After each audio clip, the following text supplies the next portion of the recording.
Orbs, Goa, and the Return of the Great Spirit. The Secrets of the Ancient. This is based upon 20 years or 30 years of research. What I'm going to be talking about is first the introduction. We're going to have a look at the categories, which will give conditions that we filmed in, the science and control data that we amassed, the understanding that we gained through the study, and towards the end we're going to have a look at ancient mythology. So, the introduction. The formal research started early 2000. That's the formal research. Johnny joined me in 2004, enabling me to take in excess of 500 photographs per night. Obviously, we diversified into film in 2004 and 5, and we carried on taking those photographs as well. Took periods off work from 2004 and 5 and 6 and 7.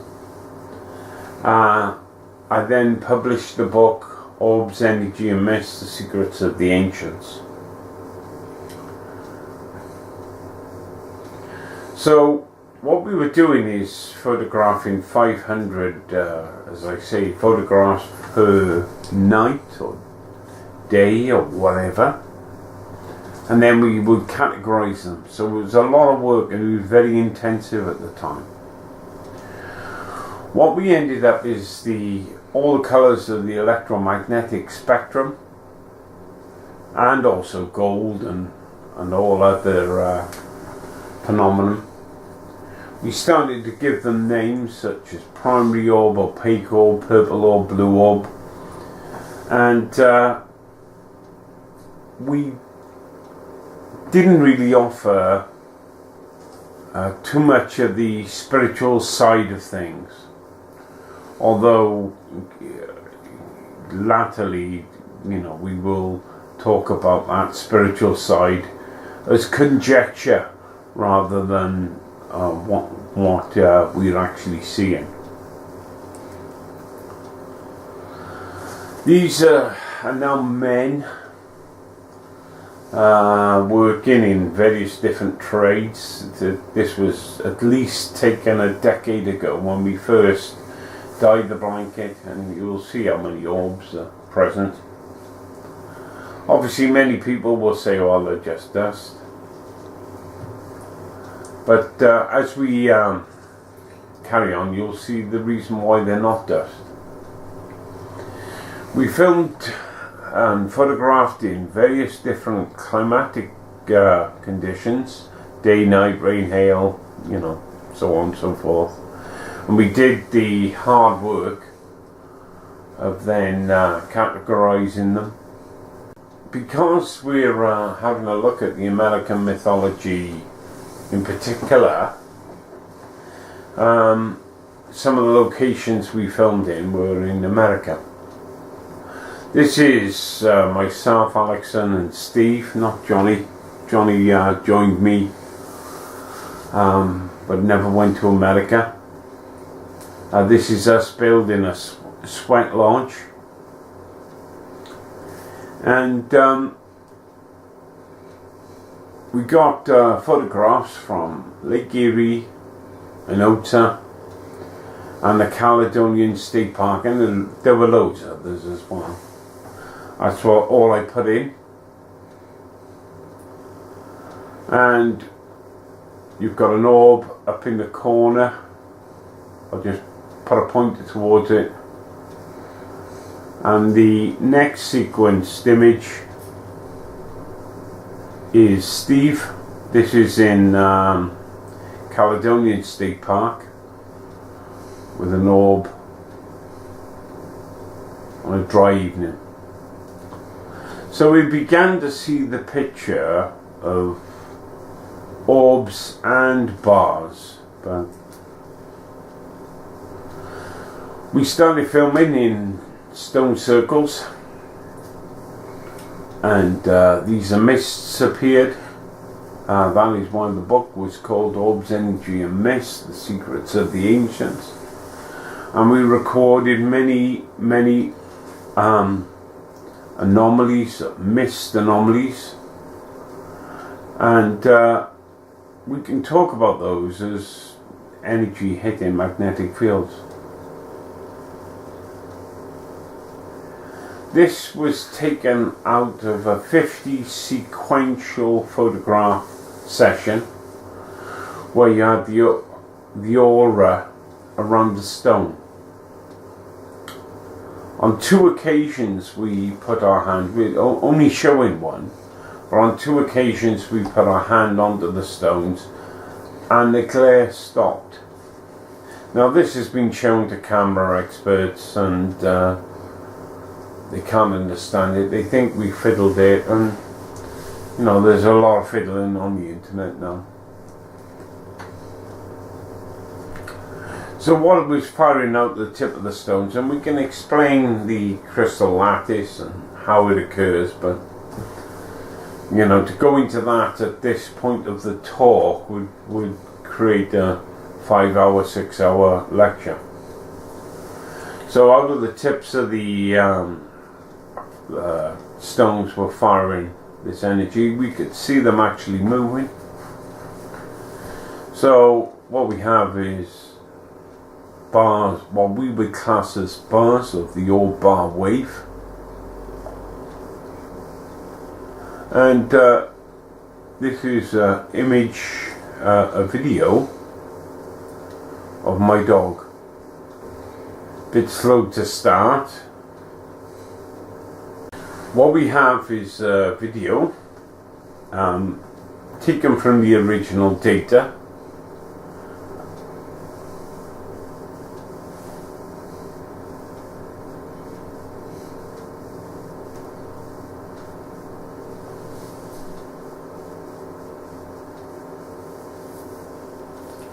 What we were showing is the dog watching a pair of bars. This was noticed by a geologist, doctor of geology, who said, who wrote a quote for the book, and he noticed the dog watching the bars that ran across and behind John.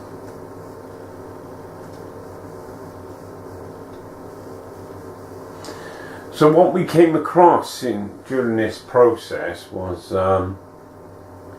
shapes and features of orbs and bars and waves, and what we're going to cover is the transference of energy.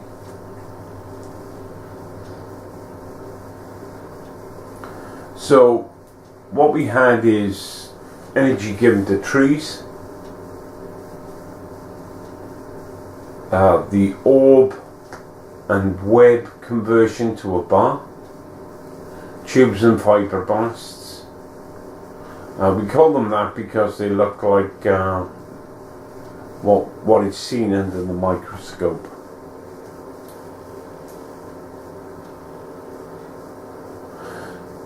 We class these as clusters, and they put out the octopus arms.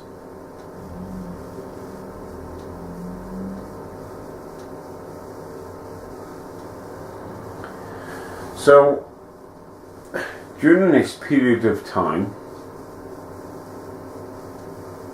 we undertook some testing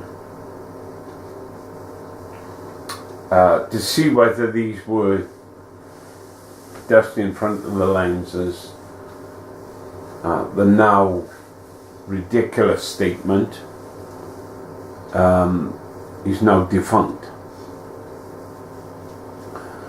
So what we have is an orb possibly, but showing a hole in the reflection of water.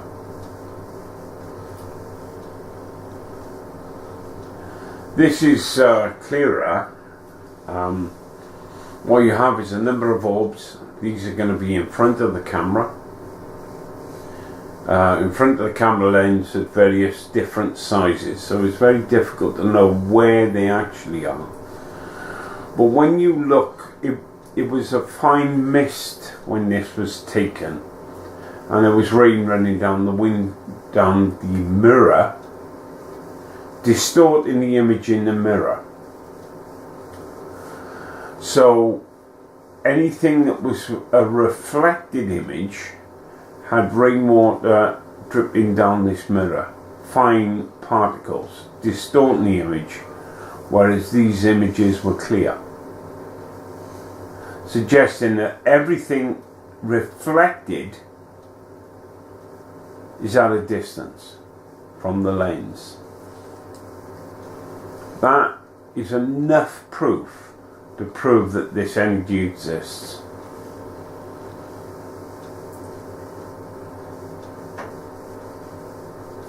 We also shot with 2 cameras to dispel the myth of dust in front of the lens, and this is contained within the book.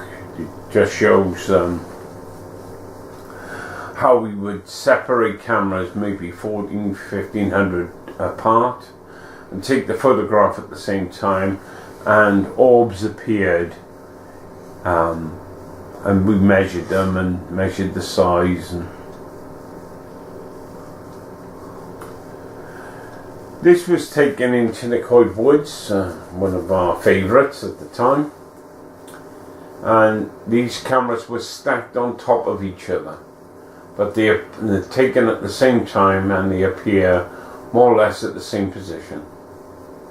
So either there is dust in front of both of the lenses, you know, or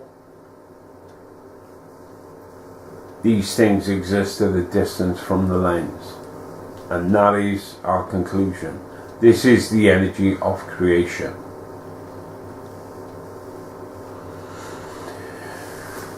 These are 2 pictures. One was taken by John and the other was taken by myself, and they show a linked orbs together.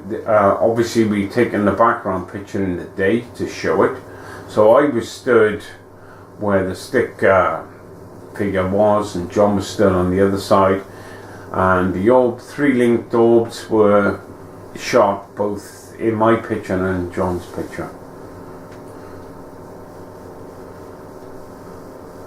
This is just shooting with 2 cameras again apart, so you can see that the orb now has a physicality beyond the camera lens. So what is this energy? Our ancient ancestors knew about this energy. This is burst sequencing. And what you've got is orbs moving to and fro, or back and forward, and you have the shape that one of the orbs has got a hole in it, it's moved away from the camera, the other has moved towards the camera. So it was worth including that. But what it started with, this 3 sequenced, what was shown is 3 of the sequence anyway, is a mist. And that could not be seen by the eye. So we assume that it's a magnetic mist.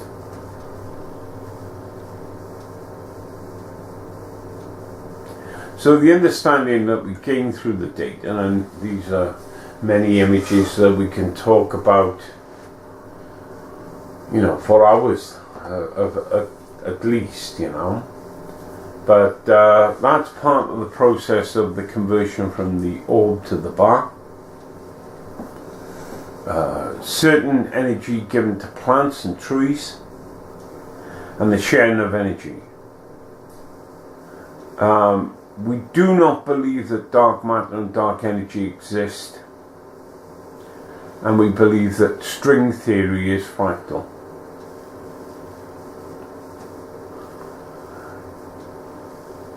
So what we're looking at is images from the mathematics of string theory set against our image data.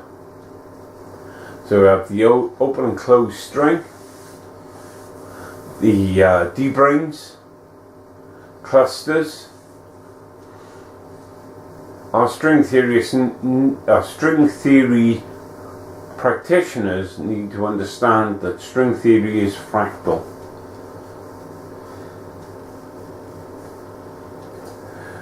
And this is image taken from the book that we probably finished around 2006-7-ish. And it just gives you an indication of how the earth field affects and produces this energy, and how it also comes. We will cover that later on.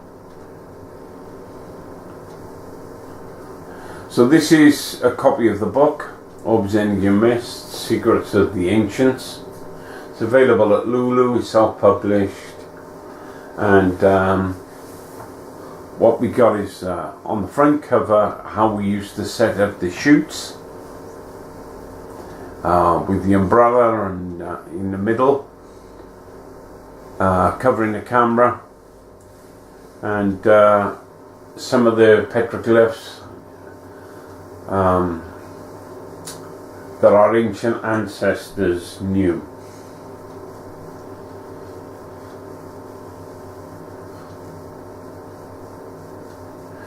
So what we're going to look at is the mythology and the religions and the gods of what our ancient ancestors understood.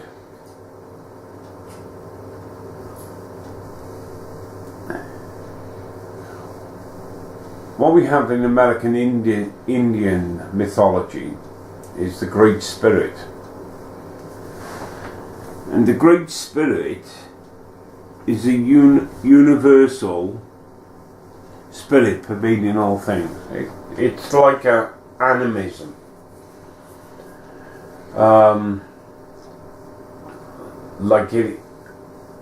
What we found in matter is that there is more space in matter than the matter itself, and even the matter is dark energy, dark matter, just space between it. So there is 3%, I think it is, atomic structure, and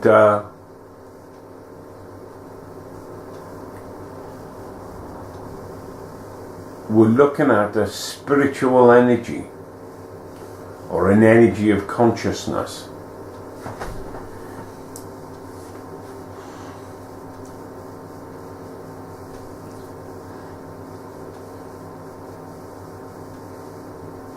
So this Great Spirit, what is it? Does it tie in with the Orb wave that we've been studying?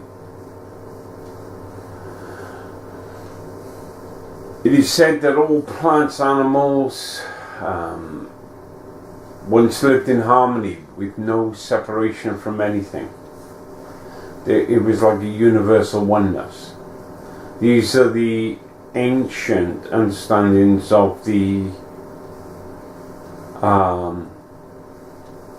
American Indians. In this aspect of the Great Spirit, there are kachinas, and there are kachinas that provide germination of seeds. So these are the things that we looked at, after we drew our conclusions. And what we have is orbs giving energy to trees prior to the sap rising, and these images convince us that our ancient ancestors knew and understood this. not only they knew and understood it, they saw it.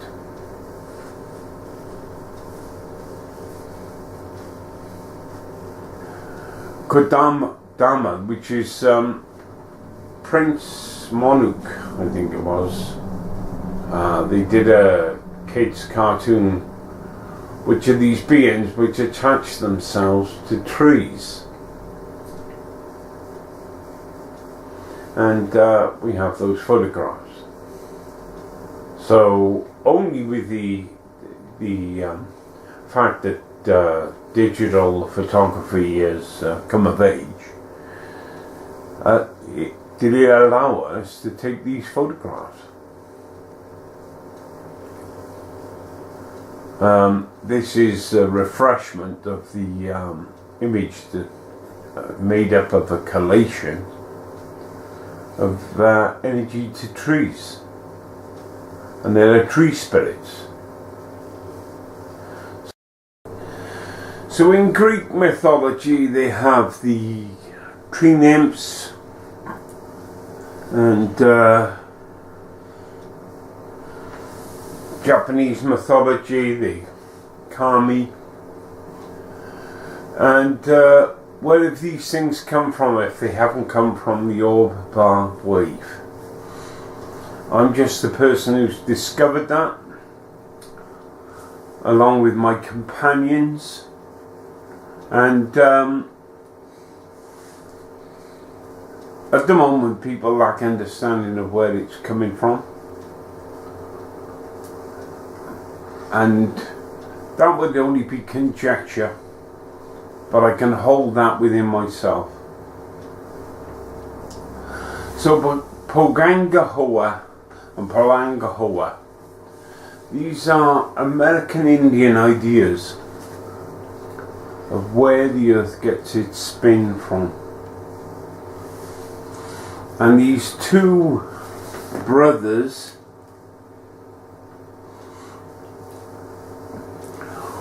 sit above the North and South Pole, and I would suggest that this is the spin of the orb, and these, of course, are very difficult concepts now, because where do we get the spin from?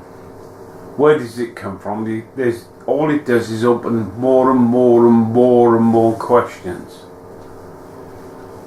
And so what we're going to look at is a couple of videos.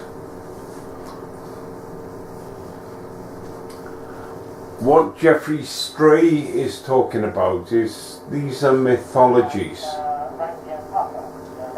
of magnetic fields. As far as I'm concerned, this is magnetic fields dropping towards the earth and magnetic fields from the earth meeting up.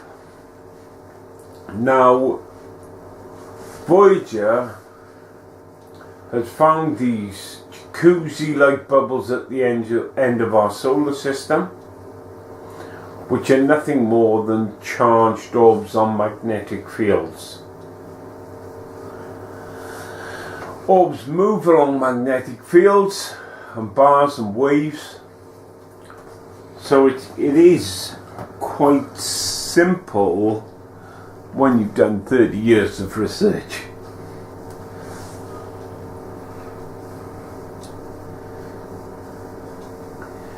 When you have a look at astronauts, when they come closer to the magnetic fields of the Earth in the Van Allen belts, the effects of cosmic rays on astronauts and light flashes and anomalies or phenomena. And these are seen as bars and orbs and spheres. So as the magnetic field of the Earth deteriorates, so these magnetic fields separate, as the magnetic field increases, now how that occurs is, I'll try and explain.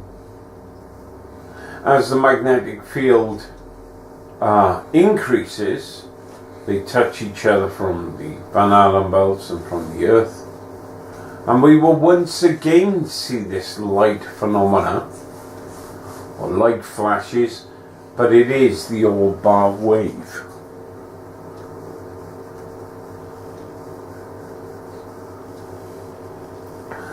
So how these brother union or sister union is the spinning orbs are attracted to the magnetic fields of the Earth, create a type of magnetic cooling in the upper atmosphere, and a warming to the core. Now the core is warming, the upper atmosphere is cooling. We know that, and that can be seen in oceans, deep oceans warming, taking the oxygen out of the deep oceans, forcing fish up because they cannot survive within the low air threshold in the seawater deep in the oceans. So as the magnetic fields become weak, we are pulling more energy, or more energy crosses the sun's magnetic fields to protect us. So we go from a low to a high energy magnetic field, from a high to a low magnetic field, and this occurs during the precessional ages.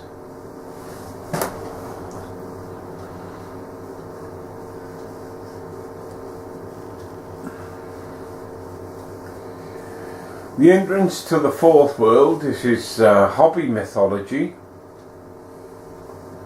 Talks about a spider grandmother causing a hollow reed and a bamboo to grow in the sky and emerge to the fourth world.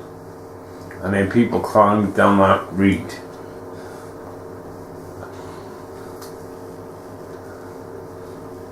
So what we have is the hollow reed.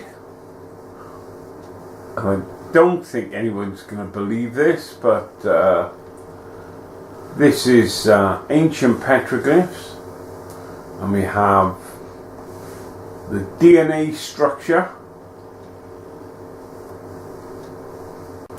So that's the entrance into the fourth world. The Dreamtime tells the stories of the Great Spirit in creation, disappearing, coming back, you know, leaving the gods, leaving the planet, the Sky Serpent, the loving father archetype, the 7,000 coils.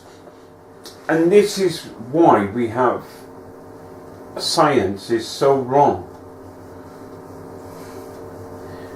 Instead of tectonic plates, I would prefer to see the people looked at magnetic fluctuations of the Earth, which causes magnetic uplift. And a 7,000 coiled serpent, which formed the hills and the valleys, moved along the magnetic fields to cause that magnetic uplift. And that is from African mythology. Even African mythology talks about how the moon was formed. How a serpent travelled across the space and spat out an egg. And it's hollow, and it matches the geological samples that we hold. Here's one of the photographs of the bars that wobble on the magnetic field. Of the Rainbow Serpent. It's known as the Rainbow Serpent. This is rhyolite stones. The tips firing. So not only have we got it in stone circles, other stone circles where we've taken sequences of 50, we got to find our tips of stones. So the understanding is the majority of people are just going to talk about spirits.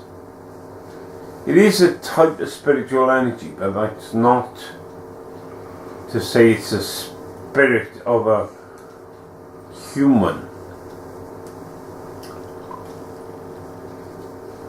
So what we got is these serpents or waves, what we would call as part of the Orb wave. And we got hundreds of them, so we can show people them if need be. So the vision serpent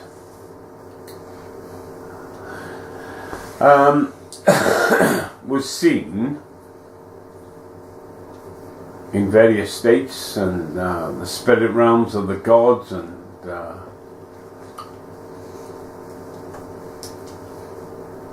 you know, there's not really much that you can say other than we've gone down the dark matter, dark energy route, and we believe it, black holes and whatever.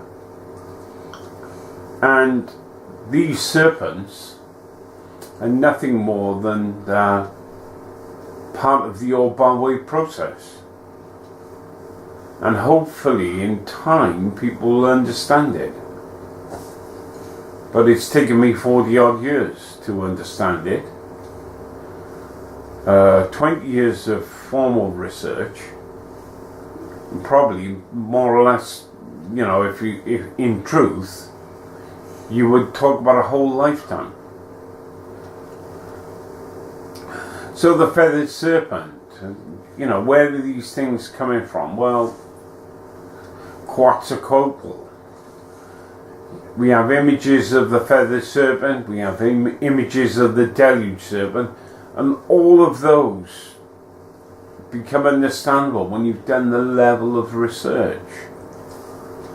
I'm not suggesting anybody's going to grasp it, but here's a video. If you imagine this bar, which is part of the Orb wave, to be charged, it can pull in water, so it can be a Deluge Serpent. It can pull in hydrogen, so it can form the Tunguska event and explode. It can compress into orb, and we have recently seen in Russia an exploding orb over Russia. And so what you have is these images cropped and put together and slowed down just to allow people to look at them. It's just a bar firing out of the ground from the magnetic field of the Earth. Most people, in Chinese mythology, they talk about a dragon, a flying dragon. And what we have is the rock art from Brazil, I think it is, Baja. We have these bars with attachments,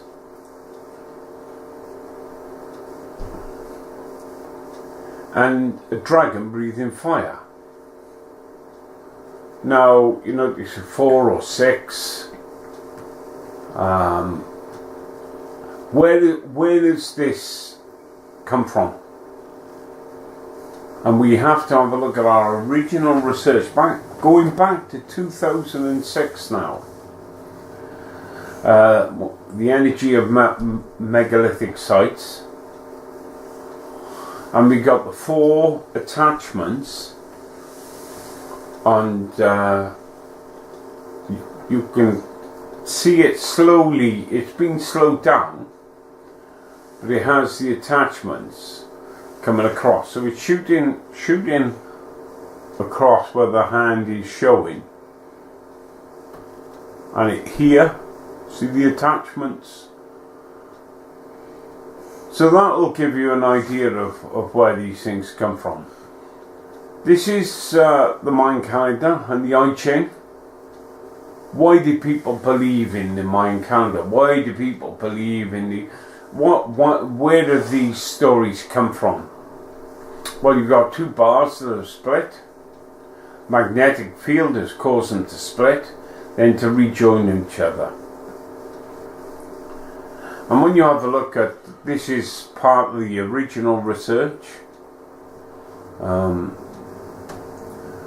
even tell you when it occurred. Probably 2004 onwards to 2006, maybe 8. So what you have is a bar split in along a magnetic field.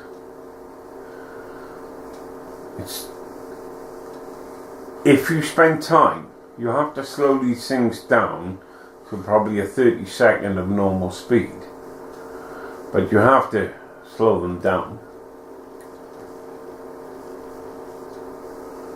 So it takes hours to even produce one video. Hours and hours.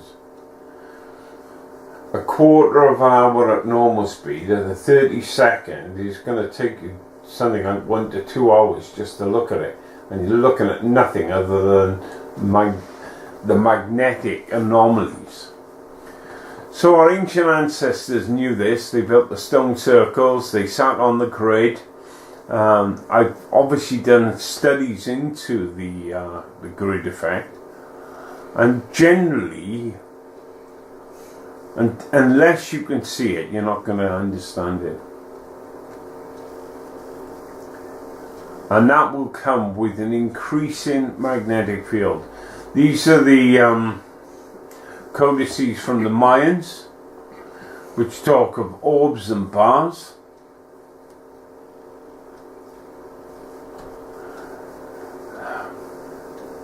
What we've taken a photograph, we assume that there's an orb here and here.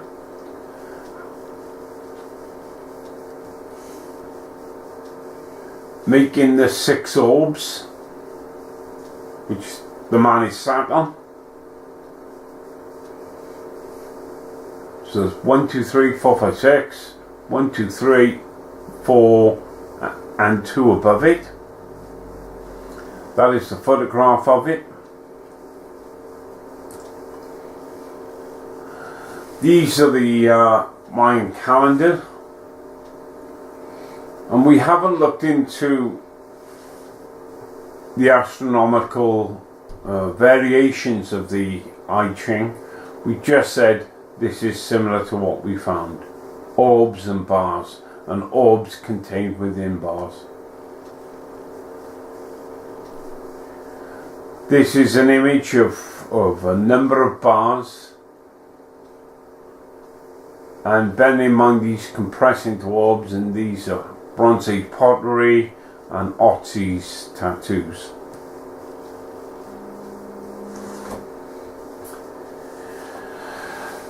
Shinto and Kami, they believe that all of it is a oneness and a consciousness. Even the ancestral spirits. The Buddha described there is a sphere which is neither earth nor water nor fire nor air, which is not the sphere of infinity of space nor the sphere of infinity of consciousness. It's the sphere of nothingness, that perception nor perception neither in this world, but it's only the end of suffering. When we understand the orb bar wave properly, not even to the tune of my research, or I should say our, but we will then begin the oneness again, and it will be the end of suffering. It will be the golden age. So this is an article from Near-Death Study. Right, so take it from when I start talking, right? Yeah. It's at this point I'd say pause the video, and quite simple if it's going on YouTube, and you can read what is said from that Near-Death Study. This is an account of Teresa.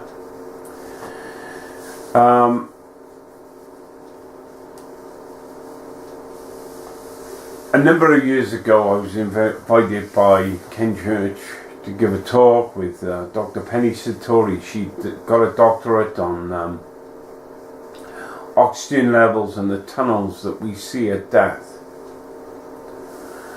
And we had a very small audience, and this woman put a question to me. Do you think put a question to Penny. Do I think, and Penny handed the question over to me, that did I think that she'd had a near-death experience, because she entered back into her body through a tunnel. Now, if you have a look at the image that we hold, these are hoops on a tube. You can possibly see the strands that are creating the hoop. So I asked her whether it was the tunnel. She said, discussed that there was rings on the inside of the tunnel that she was travelling down. So I asked her, was it like a slinky, which is a child's toy that moves down the stairs, or was it hooped? And she replied, hooped. I said, yes, you had a near-death experience. So this is a physical energy that our ancient ancestors knew about, and we know nothing about, because it's gone out of our visual perception because of the low magnetic field.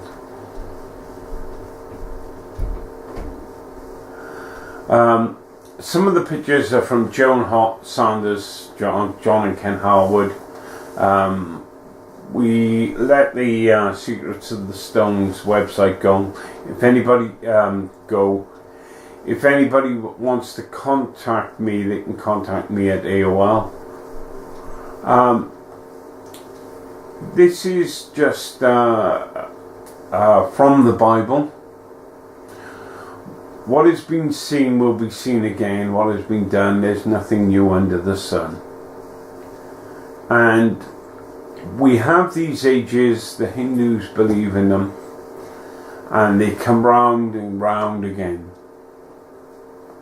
And so we are facing a change in the cycle of time. A final thought from Lao Tzu. Many people come to the old phenomenon already decided their destination. If you define yourself in that way, you will already know, and you will not be guided. The Orbs wave is coming. It's coming out of suns. It's coming out of magnetic fields, and we have to prepare ourselves for it. The book is available from Lulu, and thank you very much.